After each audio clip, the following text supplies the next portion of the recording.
fear mongering. Twice recently, I have been accused of fear mongering. Cool. I'm good with it. I have touched a nerve, and that means I'm starting to cross into having new listeners who just aren't as familiar with my podcast and also who maybe haven't quite yet realized the full reality of just how broken our maternity system is. And I'm excited about it, y'all. I want to talk about what they had to say because I'm not scared. I'm not scared to tell you why I believe what I believe because I know it firsthand and I know for sure that what I'm telling you is helpful. And here's why. If you've got an 18-wheeler plowing straight at you and I see it coming and I say, hey, you're about to get hit by a truck, does that make me a fearmonger? Or does that make me somebody who is trying to save you from a reality that's waiting for you right now and I want to save you from it? I think you know the answer to that, but let's dig in a little deeper just to make sure I'm being fair because if I'm being fearmonger, I need to know about it, right? But I think that after you hear what I have to say today, you're going to know which side it falls down on. Let's dive into this hornet's nest face first. Let's go. Are you a Christian woman yearning for a beautiful, joyful pregnancy and birth with a focus on God, not medical tests? Are you worried the birth you want isn't possible and you're tired of being treated like an accident waiting to happen? Hey mama, I'm Lori, host of Your Birth God's Way. I'm a certified nurse midwife now, but I wasn't always. After working for nearly 20 years in the broken maternity system, I too was in your shoes wondering how I could have the birth I wanted and that I felt God meant for me to have. I found a secret that has actually been known since the beginning of time. God's way is the best way. Spoiler alert, God made us and our babies, and He knows us best. He designed us perfectly for pregnancy, birth, and nourishing our babies after birth, if we work with His design and not against it. In this podcast, you'll learn how to be healthy and have joy during this time of life that will be over before you know it. So if you're ready to reclaim your birth and your babies for His glory, go turn on a few episodes of Bluey for that little one on your hip so you can put the focus back on you for a few minutes with me. So review time today is just a little bit different to say the least. Most of the reviews I get are positive and they're great, but I had two back to back that accused me of almost the same thing. Not that that makes me suspicious at all, but I digress. I want to read them to you because I'm not afraid of bad reviews and I want honest reviews. And so I want to address what these two people had to say so that we can really, give it to the time of day, make sure we're being fair, and I can help you understand why you might think I am a fearmonger. Let's read. First one says, first timers, be cautious. I've had two beautiful and medicated hospital births and came here to find Christian encouragement for embarking on advocating for myself in a natural birth this round, but in a hospital setting. I listened to episode 96 and that will be my last. While there is truth to the details of a hospital birth protocol and objectives, it's delivered with so much fear-mongering and a lack of sharing how you can advocate for yourself to choose otherwise. I'm thankful I didn't hear this as a first-time mom because I would have been terrified of a hospital birth. The end felt like a sales pitch for a home birthing course, which is maybe why a hospital birth was made to sound terrifying. Tread lightly, mamas. Don't worry, I'm going to address all this stuff as we go. I'm not going to address it right now. I'm just going to read them. Second one says, lots of fear-mongering. As a pregnant labor and delivery nurse, I tried to listen to a couple of episodes of this podcast, but I won't be able to listen to any more. Specifically, the episode about Cytotec had a lot of out-of-context information and did not explain the medical indications or uses of the drug well at all. If I wasn't a nurse in this field, I would have been terrified after listening to this episode. I feel like there is lots of bias and fear-mongering in this podcast. I do love how it's centered around God's plan and His sovereignty in the birthing process, so that's why I gave 2 stars instead of 1. But I'll definitely be warning my friends to use discernment before listening to this podcast. Okay, the reason I was laughing is because on both of those, whether they realize it or not, they did acknowledge that there's a lot of truth here. Okay, and I'm gonna address each issue that they listed in their reviews, so don't worry. But just understand that I can tell, well, they both admitted they're new listeners, and that's fine. But at one point in my life, I could have written both of those reviews. Maybe not the one about having 2 medicated births, but I would have thought just like them. Okay. I would have heard, when I heard about Cytotec, I'd be like, yeah, but you didn't tell all this and that and the other. I would have said that. But now, nearly 20 years down the road, I've got a little bit different perspective. And so I want to talk to you about that today because y'all, I get it. Everybody has an opinion. Everybody has an opinion. And 2 negative reviews, that's fine. 20 negative reviews, that's fine because I know I'm going against the grain. Okay, so I'm used to that. This is not a new development. I understand that that is going to create some pushback. The negative reviews do not scare me. They are a sign of how deep the brainwashing in this culture for supporting a system that's out to, well, it's not out for your good, shall I say. That's how deep it runs. And honestly, I'm kind of surprised it's taken this long to get pushback. I remember thinking 6 months or so, am I talking about the right things? Because everybody's just agreeing with me. But it takes a while. It takes a while before, because at first you're going to get the people who really resonate with what you have to say. And then it's going to take a while. Once you get a little bit bigger, then you're going to start getting the people that are like, you're crazy. And I'm ready for it. Okay. But lest I think I am alone, let me just say that Jesus spoke nothing but the truth ever. He never sinned, but he was called a liar and he was killed for telling the truth. Now, I'm in no way comparing myself to Jesus at all. I'm far from being on that level, obviously. Okay.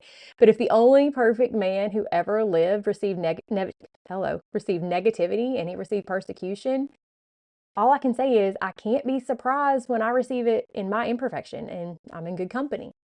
Because my whole goal here is to move the focus off of worldly solutions and put it on godly solutions.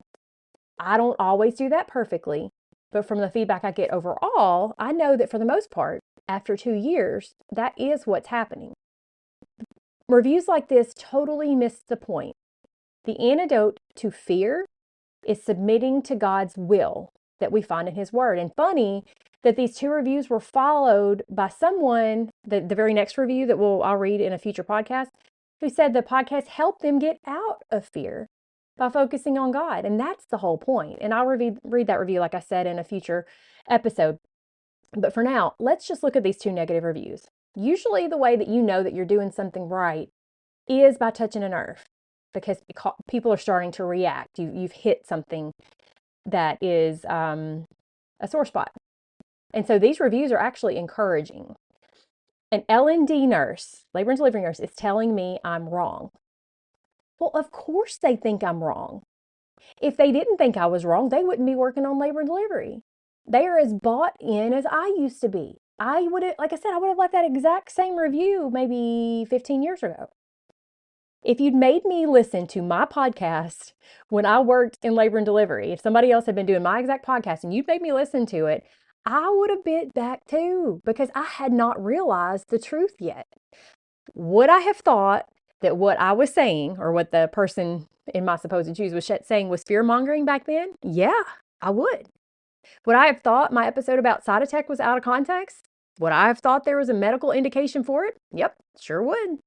Would I have been wrong? Yep, I sure would. And until I read the book, Born in the USA, which if you're watching on YouTube, I'll show you, it's going to be backwards and it might be a little blurry, but until I read this book right here, which was, I don't know how long into my journey, it was after I had left labor and delivery, but not even right after I got out, I didn't realize how wrong I was. The good thing is, most of the people she might warn not to listen never would have listened to this show anyway. Let's just be real. Because again, if you told me to listen to this back in before I'd woken up to reality, I wouldn't have listened. I'd have been like, you're crazy. I'm not listening to that. You know, there are some things that you should actually be terrified of. And a drug like side attack is one of them. Because once it's in, and here's why, okay? Can it do some good? Maybe. But here's the problem with drugs like side attack. Drugs like Cervidil, drugs like prostaglandin gel. Once they're in there, you cannot get them back.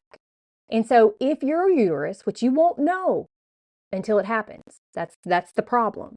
If your uterus is one of the ones that's going to overreact to that medication, it's a very scary time.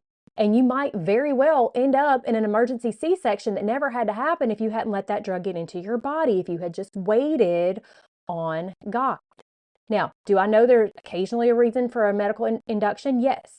But there are drugs and there are ways of doing things without putting in drugs like Cytotec, Cervidil, prostaglandin gel, any of these kind of things that once they're in, well, I'll take that back. Cervidil, It's like it used to be. You can get that out. But Cytotec, prostaglandin, you can't. Once it's in there, it's there. And whatever flows after that, it's too late. Okay? And if you have not seen this firsthand as a labor and delivery nurse or someone who is in that environment, you don't know it's real. You don't know it's a big deal. So yeah, these bad reviews don't scare me. We're going to talk about them. And I just already hit one of those points right on. But maybe the ones who left these reviews, I hope they'll listen. They probably won't because they already said they're not going to anymore, and that's fine. But for everybody else, let's learn why I present this podcast the way that I do. Got a little off on the Cytotec thing already. Forgive me. But that was just one example of it's not out of context. In fact, it's completely in context. My favorite line of one of the reviews was, while there is truth to the details of hospital births, protocol, and objectives. Well, see, that's all you really need to know. That part right there is all. Would you rather me tell you that birth doesn't hurt to avoid fear mongering? Or should I tell you that, yeah, contractions are intense and you need a repair? So, excuse me, not repair, to prepare. Would you rather me let you walk into a hospital and get zero informed consent about Cytotec? Because guess what? If you just walk into there and they just start it, they're not going to give you fully informed consent. They're just not. Would you rather me give it to you so that you have the information, or would you rather hear actual information? Excuse me, I worded that all wrong, but would you rather walk in with no information, or would you rather hear actual information from the actual drug insert like we did a few weeks ago? Because that's not me. That's what the drug insert says. That's what the people who manufacture it wrote in their insert. Is that taken out of context? It's there. And by the way, if you think it's taken out of context and you want to go see the full thing, I gave you the link to go look at the full drug insert. So that's completely in context. That's like saying I took a Bible verse out of context, but you don't have the Bible in your hand to open it up and see for yourself. You can go look at it yourself. Go back to that episode, find the link, go read it yourself. You know, I can teach you how to advocate for yourself in a hospital environment. That was one of the points that was made, that I don't teach you how to advocate for yourself. I don't think that's true. I have talked about those things. But here's the thing. Once you start advocating for yourself during labor, you've already had the course of your labor altered, whether you realize it or not. You can't labor effectively while you're advocating because the wrong part of your body is turned, or not your body, the wrong part of your brain is turned on. Because if you're advocating, your brain is engaged in a way that causes those other parts of your brain that really need to be active to be disengaged. Labor is a process of surrender and it's involuntary activity, and advocating for yourself turns that off. I can teach you how to do it, yeah. But what you're missing is that even in learning how to do that, your labor is being affected. You don't have to realize it. You don't have to admit it, but it is. So you had 2 beautiful unmedicated hospital births. Congratulations. It is possible to have an unmedicated birth at the hospital. But I do notice that you didn't say natural, which is good, because there is nothing natural about a hospital birth. You might have it unmedicated, but it's not natural. It's not as birth should be. She listened to episode 96. That episode was the reality of hospital birth. And that episode was based on facts and evidence, as she admitted. But my question is, did she listen to episode 95 or 94? Because those were equally factual. Countless moms have changed their birth story for the better by learning from my experiences, because I have been in the belly of the beast. I was part of it. And you can say I take it out of context. You can say I don't prepare you for it. But I see that the best way I can prepare you for it is if there's any way in the world you can not go into it, don't. And if you do go into it, don't just submit to everything that they want to do. And that is what we talk about here. The women, this woman had a beautiful birth, perhaps. But she will never know how much more beautiful her experience could have been if she had given birth in her home that God provided her, with her family that God gave her, in the peace and quiet and familiarity of the life that God gave her. And likely, because of how she responded in this review, she would never even consider it, somehow despite me. Yet it's not me that's getting hurt. So for those of you who are wondering, is that review true? Let's talk about why I present the birth system the way that I do. This will be a review for most of you because most of you are not new here. But I want you to know that there's a very real rationale for this, and it is all because you need to understand the reality. And everybody out here who's talking about it from the outside looking in, they've heard the stories, but they haven't seen it from themselves. I've seen it. I was it. This labor and delivery nurse, she's seen it. She is it now. She's who I used to be. And again, if you had talked to me then, I would have said what she's saying. But see, I'm on the other side now. And I see a different reality because I've seen both sides. I've seen it for years now, seeing all kinds of different stories, seeing it firsthand as both a client, patient in it, and then also as a provider in both sides of it. I have seen all angles, okay? And so I need you to understand this reality so that you can have a chance to have the story that you deserve to have. We live in a culture that blindly trusts, and we blindly trust often that which is untrustworthy. And that is often because people don't realize the reality of what's going on. Often they don't realize it until after they've come out on the other side and realize, whoa, what just happened? That was all wrong. Something wasn't right there. My understanding of the hospital system is from being a part of it. Now, is it all that way? Well, of course not. And I'll say that the staff who are there are not out to get you. They're there doing what they truly think is best. It's just that they haven't seen the other side of it. I thought I was doing what was best too. Now I see the other side of it and I'm like, whoa, I was causing so many of the problems that I supposedly was helping you survive. Is it possible to navigate the system? Yes, but again, not truly naturally. Let me give you a little example, okay? I hope you can see the parallel I'm trying to draw here. It's an example about sin, just general sin. Can you go into a bar and not drink or be involved in the sin there? Well, of course you can. You can walk into the building. You can just be there. You can have a Coke or water or whatever. But is it harder to stay sober when you're there? Yeah, it's harder because if you're not in an environment that has those things, it's much easier to not drink those things, right? Especially if you're someone who has struggled with that in the past. Once you're in it and it's available, it's much easier to succumb to it. Is it possible you will be mistaken as someone who's drinking when you're there, even if you're not drinking? Yes. Is it more likely you will be offered drinks, even if you say you don't want to drink? Yes. Are you going to have to be on your guard to keep that from happening? Yes. So is it better to just stay out of the bar? Yeah. Because once you're there, let me try to connect the dots. Once you're at the hospital, let's say, for instance, let's say you've gone to the hospital and you want a natural birth, but birth is hard. It's very intense. And when you know the anesthesia guy is right down the hall and you hit that wall, it's real easy to just call him in. But when you're at home, it's a different kind of mentality. It's I have to do this. I can do this. I'm going to lean on God and I'm going to do this because that's not even available. If you're an alcoholic, you don't go into a bar because you know it's there and you're afraid you might succumb to it. So you don't even go in. If you're a mom trying to have a natural labor, why on earth would you go to a place that exists just to, quote, assist you in something they don't think you know how to do on your own anyway? So you say that there was an advertisement for a home birth course at the end of the show, and maybe that's why I push home over hospital.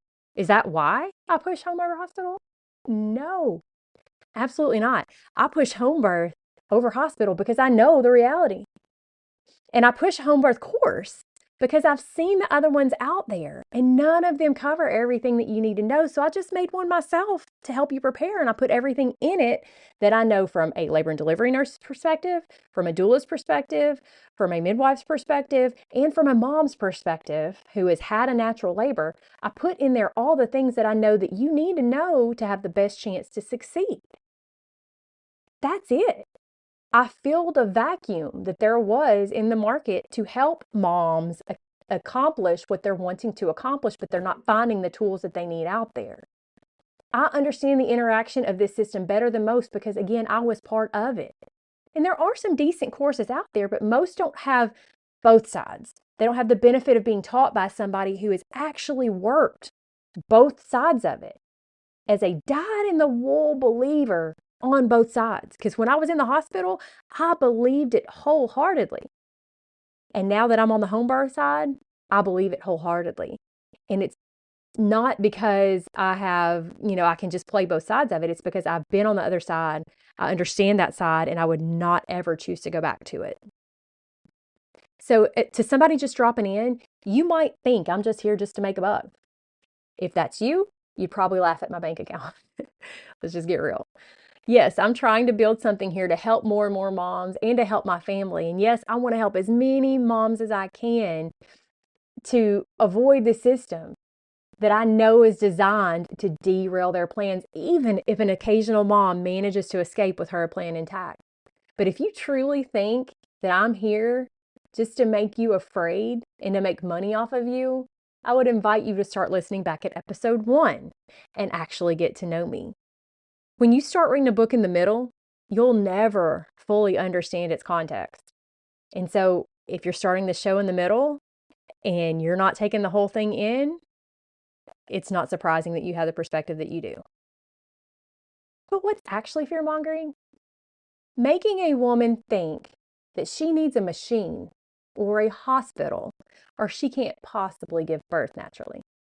Making a woman think it's her fault and she's broken when her labor that wasn't ever ready to even start stalls in the middle, when it's been forced to start unnaturally, and when that same system then forces her baby to come before it's time.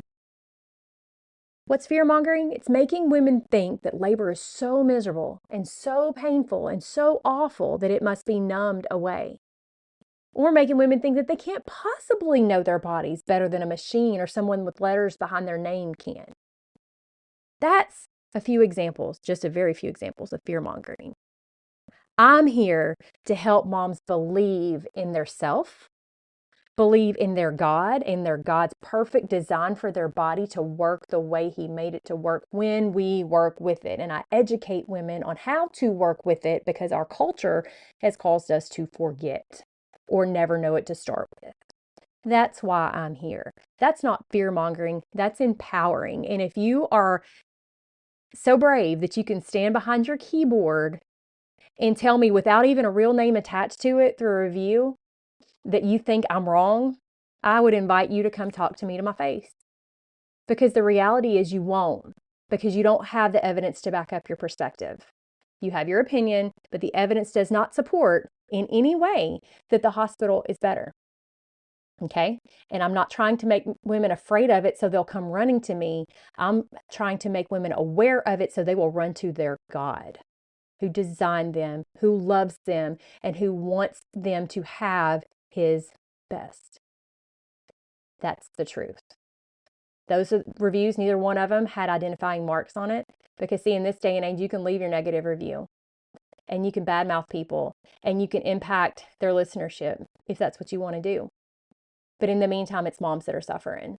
And for as long as I can, I'm going to be here helping the moms that want to get the help, realize the truth, go to what God intended for them to have. Because if you'll go back to Genesis, when God first put in marriage and He first put in childbearing and all those things, I don't see any hospitals there. I don't see any machines. What I see is two people who loved their God, who made some mistakes, but still leaned on Him. And I see that the first couple of verses of Exodus, which is just the second book of the Bible, one of the first people that we see who are following God's commands rather than man's to support women in doing what they were made to do is midwives. That's what I see. In the people back then, it's only a relatively new thing that we've been taught that we need to run to a hospital to have our babies. That is a very, very new thing. Very new, like last 150 years. And by the way, for those of you who are leaving these reviews and are advocating for that system, that whole campaign was based on lies and smears. And if you go back and study it, it's dark and it's ugly. And that is not a thing to defend. And now we have convinced generations of women to run to a system that is not designed for their good. Does it have a place? Occasionally, yes.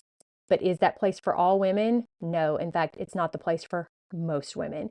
And I'm here to help prepare those of you who know that, who have realized that, and who want something better. So now, to you beautiful mamas who show up every week and learn, and who show up in the Facebook group and encourage one another, I thank you as always. You all encourage me. I've had countless stories of you telling me how your entire story changed because of the things you learned and the empowerment that you gained through it, about how much closer your relationship is with God now, because you have realized where the truth comes from. And I'm so happy for you all. And to those of you who left the negative reviews, I hope you'll stick around, because I think over time, you might just change your perspective. I'll see you guys back here next week. Real quick, if today's episode blessed you in any way, would you head over to Apple Podcasts and leave me a quick 5-star written review? It'll take you less than a minute, but it's the best thank you you can give me. And it will help my show to reach more mamas just like you, so we can all find God's best for our families. I'll see you right back here in a few days.